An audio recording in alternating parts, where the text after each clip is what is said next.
Thank you. Often in these conflicts, what fuels the conflict is the ability to get U.S. dollars. And, Sudan's top exports are agriculture, was mentioned, but their top export is, one of their top exports is agriculture, oilseeds, but the top export is gold. And gold exports have not diminished at all throughout this conflict. And our understanding is that a lot of that ends up getting smuggled out of the country, and I'm sure that it's in return for U.S. dollars.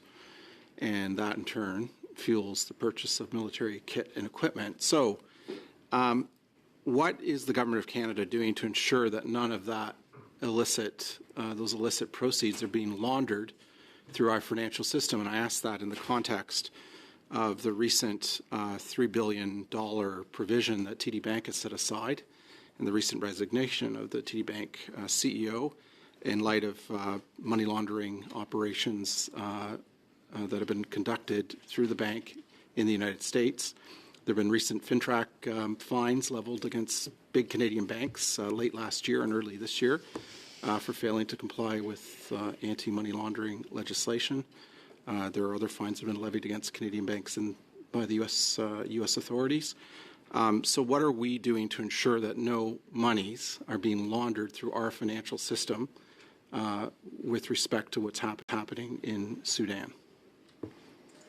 Mr. Chair, I think that the comment about the challenge of the export of gold and the degree to which it funds the two belligerents in this side is a really pertinent one and a real significant challenge for the international community in Canada as part of that to tackle this.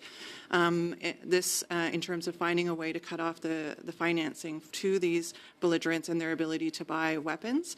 I unfortunately can't comment on how our financial institutions can prevent that. We can look into it and see if there's a way to come back in writing, but it is somewhat outside my remit. Yeah, I ask it because the minister imposed sanctions, I believe earlier this year, on individuals and entities in Sudan. The enforcement of those sanctions is now important.